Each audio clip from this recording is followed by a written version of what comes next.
Orúkọ tèmi ò yípadà, Afeez Abiodun Ọlárẹ̀wájú Ìmọ́lẹ̀ náà ni mò ń jẹ́. Gbogbo ẹ̀yin wa nílé, odò òyì ni ẹ̀ ń wò yìí.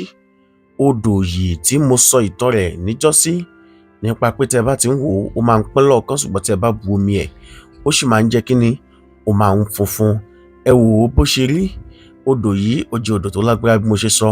Tó bá kún tán, odò tí èèyàn ò gbọdọ̀ fi ṣeré jù kó má bàa gbéyàn lọ nífẹ̀ẹ́ni tó bá ta fẹ́lẹ́fẹ́lẹ́ ń bẹ̀. Àwọn àsìkò kan wà tí wọ́n á sọ pé má dédìí òyì, òyì ń bínú lọ́wọ́. Òyì yìí ó jẹ́ odò tó wà friendly torí pé àwọn èèyàn ń pọnmi wẹ̀ lọ́nbẹ̀. Lórí Yorùbá Dùn Ká TV, ẹ dákun ẹ tẹ̀lé wa lójú òpó YouTube wa. Ẹ dákun ibẹ̀lẹ̀ ti lè ṣàánú wa láti má jẹ́ kí iṣẹ́ tá à ń ṣe yìí kí ó dáwọ́ dúró. Akẹ́ni tí ó bá wa yà á torí nígbà tí wọ́n sọ fún mi pé àwọn tí ẹ̀ máa yà fún wa, ìkànnú àwọn olólùfẹ́ wa náà ni, mo rò pé irọ́ ni wọ́n láwọn wà ní Òyì Àdùnní. Ṣùgbọ́n bí wọ́n ṣe yà á, mo rí àrídájú pé ibi tá a ti máa ń ṣeré náà nìyẹn nígbà táwa kékeré. Ẹ ṣé o, Yorùbá Dùn Ká TV náà lẹ́wà, a dúpẹ́ o.